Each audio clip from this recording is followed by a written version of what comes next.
ball really well, runs good routes.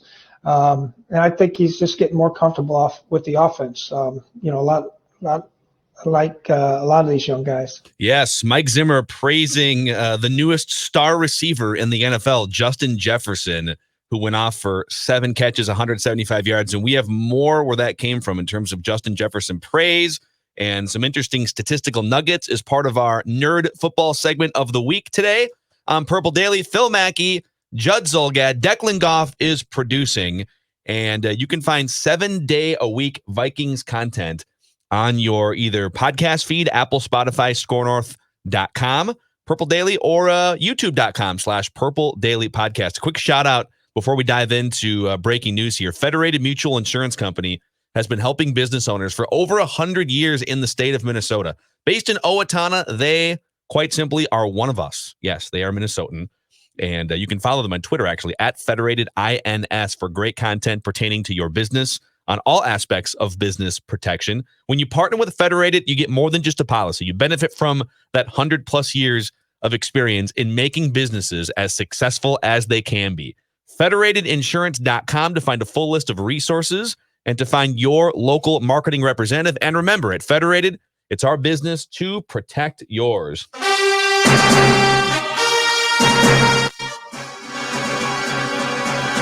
All right, Declan, go ahead. Before we hit the microphones here, we saw this breaking news come down the pipe, so let's rip the Band-Aid off. This is from Tom Pelissero. The Tennessee Titans had 3 new player positives and 5 new personnel positives for COVID-19, sources tell him and Mike Garofalo. Both the Titans and Vikings, who hosted them on Sunday, will suspend in-person club activities starting today. The Titans also put out a statement. Out of abundance of caution, the organization has decided to work remotely today as we follow NFL protocols related to COVID-19 virus. Several tests have come back positive, and we are working through the process of confirming them. We'll have more information tomorrow. And then one last nugget, Diana Rossini of ESPN reports a source texted her that we are, quote, shutting down Tennessee until Saturday.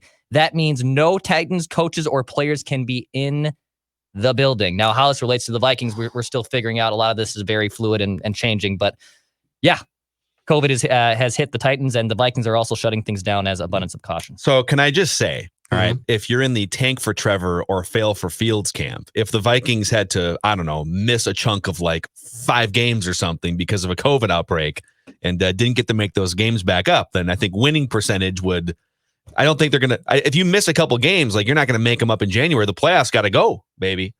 So, well, no, you got. Would it be the worst thing? I mean, if no one dies, we don't want anyone to get sick or anything. You got to insist. You actually take the L's. And so you had to forfeit the game. So you just, in fact, I'd forfeit a month. Yeah. Oh, yeah. You call Houston and say, we are sorry, but out of an abundance of caution, we're 0-4. And then you call the Seahawks and say, Pete Carroll, it's 2 weeks out. I know that. Out of an abundance of caution, we're 0-5. Actually, wouldn't you rather? And Atlanta, you cannot play the Falcons because you'll get down by 25 and come back and win. So out of an abundance of Trevor Lawrence caution, you're going to take that L too. I was going to say, wouldn't you rather wait till like the 4th quarter of the Falcons game to have to pull your players out the field? Like, I know we're down by 18 right now. Comeback is on the horizon against this putrid second half squad. Why risk anything? But like, isn't this the thing that we've been expecting in Major League Baseball? Like the non-bubble sports, like the NBA bubble, NHL bubble. Once you get into the bubble, if no one goes out for wings at a strip club, like we saw with Lou Williams, lemon pepper. I got to side with him, by the way. I'm a big lemon pepper. They must be the best wings ever. I really like to try those wings. Good. Probably worth the trip to Orlando. But clearly they were. But I think I'm kind of surprised that we haven't had more outbreaks. We had the big one in baseball in the first couple of weeks where we had the Marlins and we had the Cardinals breakouts, and they spent the rest of the year playing doubleheaders to make up the games. But football, you've got even larger rosters, unlike baseball where guys can just kind of be socially distant because they're standing at different bases and whatnot. Right. And they're not in the trenches together. I'm actually pretty shocked that we haven't had more outbreaks in the NFL. So guys must be at least being responsible and going home. But if one team has a rash of COVID and they lock up in the trenches with another team, that's how it spreads like wildfire. Not necessarily to the point where, fit men in their 20s are going to be hospitalized, but The problem is those fit men in their 20s come into contact with older coaches in their 60s and 70s, and then it becomes more dangerous for the older population. So the NFL is going to have to be very quick to do contact tracing and just make sure that this thing doesn't get out of control. And we don't know. Maybe the Vikings game this weekend against Houston is in jeopardy now.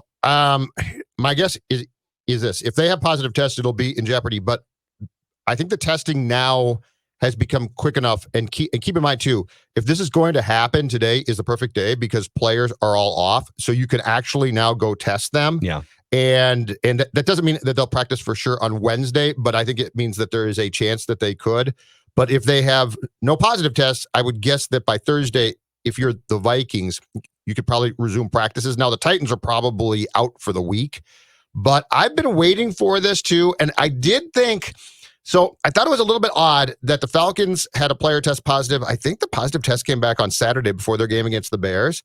And there was, some question about, okay, we're going to be very cautious here, blah, blah, blah. And Sunday, they're like, oh, no, it's all good. We're playing. And I thought to myself, this is the same way that the Marlins and Cardinals, but the Marlins especially, tempted fate, which is, oh, it's going to be fine, right? I think the smartest thing that we learned from baseball is shut it down as long as you need to and are comfortable with, because the flip side is if it does start to spike and more players get it, it's a huge problem. If you catch it and just shut things down, it's smart. But I think the Vikings, my guess is that they'll do some type of that saliva testing now in the next day or so. And because they're off today, if there's no positive tests, still probably might not practice on Wednesday, but my guess is that they'll practice on Thursday. And if they don't have positive tests by then, I think the game against the Texans probably goes on. But this was going to happen. Like, there was no question about it. And the biggest difference, where the NFL is just in a really tough, precarious spot is baseball, you play every day. And if needed, like obviously you'd like an off day once in a while. They usually build in, 3-4 off days a month for baseball teams. And they built in, I want to say like 5 off days for every team with the 60 game schedule. But a lot of those off days were filled by teams playing 7-inning doubleheaders. But that's the thing in baseball. If the St. Louis Cardinals miss a week and a half because they're all sitting on the sidelines getting COVID tested back in early August, they can just play doubleheaders and make the games up. There's really no way to make games up in the NFL. What are you gonna tell a team, hey, all right, so you're gonna play on Wednesday, and then you're gonna play again on Sunday, and then you're gonna play again on Wednesday? Like, you can't do that in football. I know that they have Thursday night games, but then you get a 10-day layoff after a Thursday night game until the following Sunday. Yeah. So it'll be interesting, like if the Titans or the Vikings, or if this happens with any other teams, if they miss this game this weekend, do they make those teams play and shuffle and play during a bye week or something? But then the bye weeks are all staggered. But this is also teams. Why when they did the schedule, if you guys recall, when they released the schedule in April or early May, they also were very particular in how they stacked it up as far as your games in your division and conferences and things. And so there was some type of clear-cut plan that if they had to bag games or bag weeks that they could. Now, the thing about it, though, look, we knew from the outset with all of these sports, especially sports that tempted fate by not being able to or didn't play in a bubble, that there were going to be hiccups, right? Like, there was never a question. So if the league was smart, they basically now are saying this was basically when it happens, not I hope it doesn't. So my guess is that there is a plan here. My guess is that the Titans, since they have positive tests now on the record, probably don't play on Sunday. But it should be in a year where everything is going to be odd and where it was never really expected that any league like football or baseball was going to make it through without some type of delays and problems. It's not a surprise. Yeah, it's not. No, like I said, it's more surprising that this hasn't happened yet. We're 3 weeks into the season. I was beginning to wonder why it hadn't. Weren't you? Like I about 3 weeks in, I was like, really? Yeah. Well, we'll see how this shakes out. And as of right now, it's just the Vikings are in a holding pattern. Once we get to Wednesday, Thursday, if they're missing practices. And by the way, this is a Vikings team that can't really afford to miss practice either, especially defensively, which leads us right into our nerd football segment of the week. Where we do deep dives into numbers and analytics and try to explain what they mean and maybe even debate what they mean. But first, I haven't heard this clip yet, Declan. Is this Mike Zimmer being asked about his disaster and chaos comments Yes. from Sunday? This was a follow-up. All right, this is Mike Zimmer. Yeah, I think it was more of a disaster than chaos. I mean, guys knew what they were doing. The first play, Kirk got pressured, and then the second play, I think was a bad snap, or maybe it was the third play, but he had a lot of people in his face at that time. And so, it was hard to get the ball down the field. Do you guys think, real quick, what's your pie chart of chaos versus disaster? How would you divvy up chaos? What percentage of the pie is chaos versus disaster for the Vikings on that final drive? Oh, two thoughts on that. One is chaos, 70% disaster. Really? Yeah, it was. But I guarantee you, Mike got talked to by two people. Kirk was mad. Kubiak was mad. It's one thing for a disaster happens, right? It was both chaotic and disaster. Oh my God, that's bad. But chaos implies lack of preparation. I mean, if the shoe fits. No. Did that look like a Phil, prepared football team? I agree. No, and I agree with you. I'm saying there is no question in my mind Mike got pulled aside and told, hey, disasters happen, dude. Chaos reflects very poorly on all of us. You're right. I think the truth, damn it. You can't handle the truth. But what you can handle is chaos. And that, I've seen chaos. That was chaos, boys. All right. The other thing, did Adam Thielen talk about Jefferson in one of these two? No, he was just talking about how tough the season is and what happened also on that final drive as well. Let's play the Zimmer one again. I just think he got more opportunities this ball game. He's done a great job in practice. He continues to get better every day. Catches the ball really well, runs good routes, and I think he's just getting more comfortable with the offense. A lot like a lot of these young guys. All right, nerd statistic number one here: Justin Jefferson. 7 catches, 175 yards, a touchdown. It was fun. An amazing touchdown celebration. Fun to watch. Right? Yes. According to stathead.com. Stathead.com. Where's stathead.com from? So I'm assuming you use like baseball reference and football reference on a regular basis. Oh, love those. So they have the this is really nerdy, but they have the play index where you can look up like any play that you ever want. It's just super detailed tool. Sure. Well, they finally got smart and said, boy, like every sports media person and hardcore fan in the country uses this tool to like find when's the last time a player did this or this, right? Yes. And so now they put it behind a paywall and they took all of their hockey reference, basketball reference, wow. and they just made it stathead.com. Okay. As of like early this year. Very nice. So stathead.com since 1985. Here is the list of wide receivers age 22 and younger who have gone for at least 150 yards receiving in a game within their first 8 games in the NFL. So their first half season explode like Justin Jefferson did. Randy Moss, the Green Bay game. That was very mindful. Yep. Anquan Bolden. Okay. Torrey Smith. Odell Beckham Jr. Ernest Givens, Tecmo Super Bowl legend Ernest Givens. Oh, loved Ernest Givens. Rob Moore, former Jets receiver from the 80s and early 90s. Loved him too. And Justin Jefferson. Wow. That's the list of guys. I was basically trying to find a list of how many guys have absolutely exploded for a game like this at that age, this early in their career. Just like the light bulb just goes on in like week 3. And that's what this list is. 22 years of age and younger since 1985. Guys who have had an explosion game like this as a wide receiver within the first half of their first season. And Randy Moss, Anquan Bolden, Torrey Smith, etc. And we mentioned this on Vikings Vent Line on Sunday.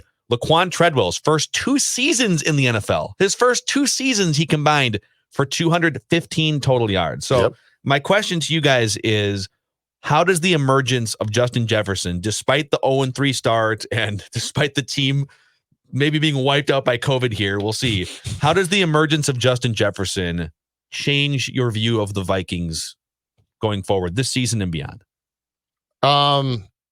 It changes it in this sense. If the kid is as good as he looked on Sunday and can be not consistently put up those statistics, but he can consistently be as big a threat, at least when he's on the field, it gives you a fantastic start offensively to have an incredibly important piece of the puzzle in football today, which is a big time threat and not just a slot guy, but he can line up outside. He can stretch the field. He's got great moves. He can cause problems for defensive backs consistently. Good quarterbacks will probably throw to him in all situations. Good quarterbacks will. So this goes back, Phil, to what I've been saying. And I know I get tweets, they stink, they just suck, blah, blah, blah. Look at this roster. And I understand that so far in 3 games that this is far uglier than what we expected, and it's not the team. But I'm going to stand by my contention that as disappointed as we are in certain players, individuals, and coaches too, I'm going to stand by my contention that I think this team has talent. And I don't. So look, this is not Detroit. Okay. This is not Detroit. You're not the Lions. This doesn't feel like, oh my God, they've fallen off the cliff and now they're screwed. It really doesn't. It feels like they misjudged a lot of things. They made mistakes, but don't you look at guys like Jefferson and potentially Gladney? And I don't know if Cook is a long-term guy here, but he's certainly good now. Don't you look at this roster and to you have sort of bins? Because I certainly do. And there's no reason why Justin Jefferson can't go in what looks to be, I think, a potential star bin. I almost feel like that's fair, right? You'd have to do a comb through all the different rosters in the NFL to prove this, but it feels like the Vikings have the widest gap between the best players on the team and then everybody else. Like the Vikings have a really top-heavy roster. They've got, I'm calling it right now. I agree. I think Justin Jefferson's a star right now. I think he's one of the 15 best wide receivers in the NFL right now. Just watching what he did and how he did it. There's not that many guys that can just put up a $175 and look like that and be dancing around defensive backs and whatnot. So I don't know. Maybe I'm being too much of a homer here, but I think they've got 2 of the top 15 wide receivers in the NFL. I think they've got 2 of the top 5 safeties in the NFL. I think they got 2 of the top 10 to 15 pass rushers in the NFL, including the best one when he's healthy. And they have a really good right tackle in Brian O'Neill. And they've got Eric Kendricks might be the best, top 5 linebacker in the NFL. Like in terms of top end talent, they're pretty ridiculous. There's a lot of teams that don't have that kind of top end talent. But then you start to look at the rest. It's like, all right, well, who's their number 3 wide receiver? It's like just a bunch of undrafted guys or a 7th rounder, right? Okay, who's their interior defensive lineman? Backups. What about the rest of their offensive line? Right. It's just like But Pierce comes back and Pierce is young and Pierce might be good. Yep. Like he's not playing, which, by the way, is not his fault and not their fault. So I just don't. But I understand that the quarterback to me, and I think to us, is questionable. And I get the fact that there certainly can be some frustration that more positions were probably not addressed when on first guess. We basically all said, aren't you going to do this or that, right? But I don't look at this as an unmitigated, you are terrible, you are off the cliff, this is a completely ridiculous, fire everybody.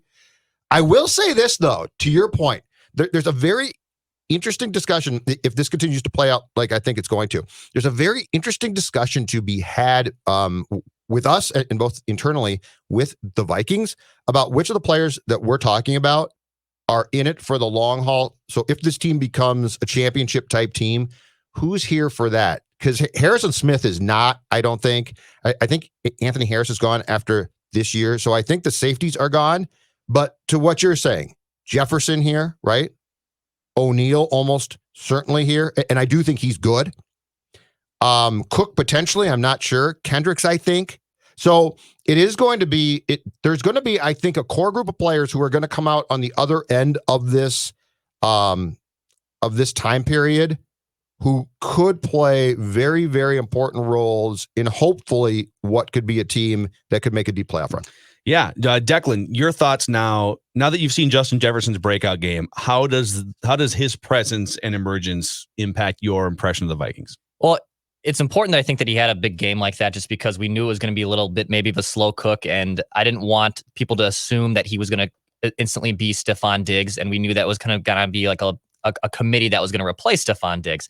That being said, when he goes out and balls out against the Colts and we see a little bit of that 98 Randy Moss rookie year in him, we're not calling him Randy Moss yet, but when you see that excitement, even like when Percy Harvin debuted his rookie year, you saw that initial excitement of like, oh my gosh, this guy's a playmaker and this could be a really special player.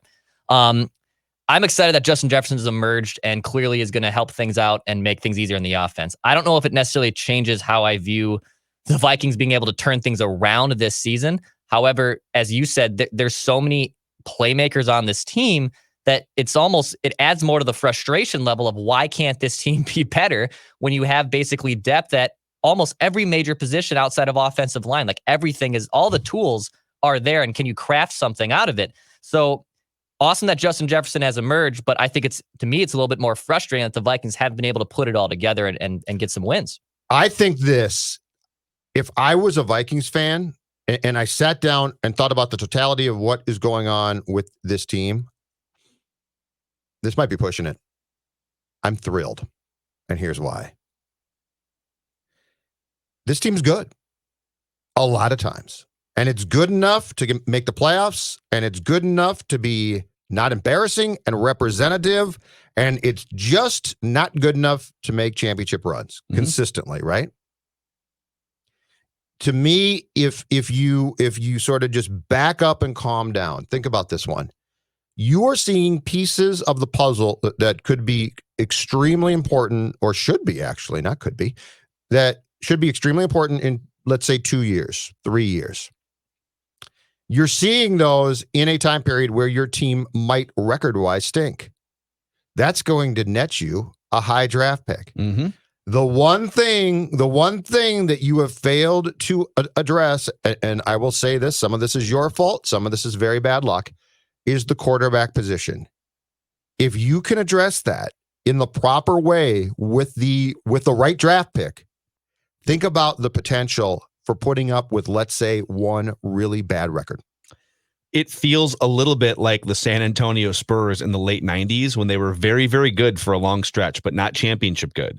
They were good from like basically the late 80s or early 90s all the way through into like 97, 98. They even had, I think they had some run maybe in like the early 80s too. Like they were a good, solid franchise. And then they lost David Robinson. So they had some sort of circumstance that just like uncharacteristically derailed them for one season, and they leaned into it. And they said, all right, let's just be bad. There's some guys at the top of this draft that could maybe help us on the bounce back. And they drafted Tim Duncan. And then they went from being a very good franchise to being a franchise that was borderline dynasty, mixing and matching with the Lakers and with the Miami Heat, et cetera, for the next 15 years. You could say the Golden State Warriors, kind of the same thing, although they were a dynasty, and then they had the injuries that knocked them down to a 1 year dip, and now they're going to have the number 2 draft pick this year. Like, just because you might have a 3-13 or a 4-12 train wreck on your hands here, and I don't know that it's going to be that bad still, because they just looked a lot better in that Titans game. Yeah, I agree with you. Lean into it. Doesn't mean you're going to go into 10 years of futility. It might mean that you bounce back and become a Super Bowl contender. Well, and the one thing that's different between basketball and football and would be concerning is in basketball, you can pretty much just stink and then draft a great player, get a couple good players around him, and you're great or good, right? Football, it's more about, are you developing your team? But my argument would be there are some players on the Vikings in 2020 who, no matter how bad this team is, are going to develop and tell you who they are. So if this was just a really bad team and had nobody, it would be like, okay, it's great to get the quarterback, but then now you got to get this guy, and now you got to get that guy. I'm not saying that this team is not going to have deficiencies, but I am saying that you are going to develop guys, for instance, at cornerback, and guys like Jefferson, who are going to get extremely valuable experience and should develop and could become good as works in progress. Yeah. All right. Get those nerds! Nerds! All right, I'm gonna give you some Kirk Cousins offensive line statistics here. All right. Kirk Cousins, according to Pro Football Focus, was pressured on 18 of 30 dropbacks on Sunday. That's a 60% pressure rate against Kirk Cousins, which is a single game high for NFL quarterbacks so far this year. So Kirk Cousins took on more pressure than any quarterback has to this point in this season in the NFL. Mike Zimmer said, quote, showing improvement. The offensive line is showing some improvement in some areas, but then there's some areas where we got to continue to get better. Drew Samia currently ranks 82nd out of 82 qualified guards in Pro Football Focus rating. He is the worst guard. I'm sorry. What did you say? 82nd out of 82 qualified guards in thank PFF rating. That's not good. Garrett Bradbury is currently 26th out of 35 centers overall. And the good news is Brian O'Neill is actually 16th out of 76 offensive tackles in Pro Football Focus rating. So I still stand by everything I have said about Kirk Cousins and his inability to rise above adversity and to rise above imperfect circumstances. And I just think that good to great quarterbacks can make offensive lines look better and even play better by just having more awareness how to move around in the pocket, like that Brett Favre clip from 11 years ago where he's dodging defenders to throw that ball to Greg Lewis last night. Well, that's a different breed of mobility. When you're watching Pat Mahomes and Lamar Jackson, throwing dimes, jeez. Yeah, that's mobility that Kirk Cousins just doesn't have. But No. I'm saying even like pocket passer statue guys, Tom Brady, do a better job than Kirk of just avoiding pressure. Sure. But I will say, when your offensive line is allowing pressure on 60% of the dropbacks, that's a tsunami of pressure, and it's bad. Oh, it's terrible. But the thing is, I think in the week 2 loss against the Colts, we thought the pressure was more, and it turned out to be less. And now I would say that it's the exact opposite here, and the pressure was more than we thought it was. And so the reality is, Kirk gets some protection. He's not great. He doesn't. He's not great. I just don't. He's just not changing. He can be great when he gets protection. I'll He's give him just that. not changing. He can be great when he gets protection. But so far this year, good or bad, he has not been that good. Like his first 3 games just aren't good. Yeah. And is it entirely his fault? No. But there have been games where the protection has been not as bad as I thought it was just from the eyeball test. And he's still not been great. The first 3 games for Kirk and this team offensively have been, well, the first 2 were very disappointing. Sunday's game, points-wise, as Kirk said, hey, it's not my fault, was fine. But if you watched that entire game, there were definitely plays where you questioned it. And look, I'll go back to one thing too. Kubiak's play calling has surprised me. Like I really thought that this was going to be him taking the reins from Stefanski, and Stefanski largely, as I talked about a lot last year, having done what Gary wanted him to do, right? Well, clearly I was not right, because things have the offense, the fundamental structure of the offense is the same. Has the offense run the same in 2020 as it did 2019? The answer is absolutely not. This is Adam Thielen on the final drive of that game against Tennessee. Obviously, we didn't make the plays. We didn't do the little things to make that happen. I think it's frustrating when you feel like you played a really good game, and then when you have a big moment, it kind of looks sloppy. So obviously something to learn from, to be able to make those corrections moving forward. Yeah, it's just frustrating that outside of the Saints playoff game, which is great, that game happened. Everyone deserves credit. More often than not, when the Vikings have the ball late in the game in a situation like that, it looks more disastrous or chaotic than it should, and it looks more disastrous and chaotic than other teams look in those situations. It was inexcusable. It was disgusting. Mm-hmm. All right, I've got a huge nerd question. Get those nerds! Nerds! And this is trackable, and I ain't doing it. Here's a question. I want to see Cousins' statistics on Sunday, his passing stats. I want to see them broken down by pressures. Like what specifically? All right. I can get this for you. Here's the biggest one. I think. Here's the biggest one. Well, I actually need a football nerd to sit down and watch this and chart it the way I want, because what I want is this one. I think there's an off chance that when things break down at times, he actually is forced to make quicker decisions and can complete passes because he can't think. Okay.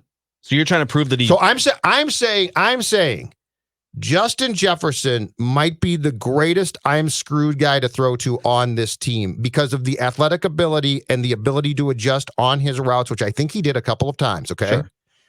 My point is, I think when Kirk gets protection, Kirk sits in the pocket. And look, I don't know that Kirk Cousins sitting in the pocket is a good thing.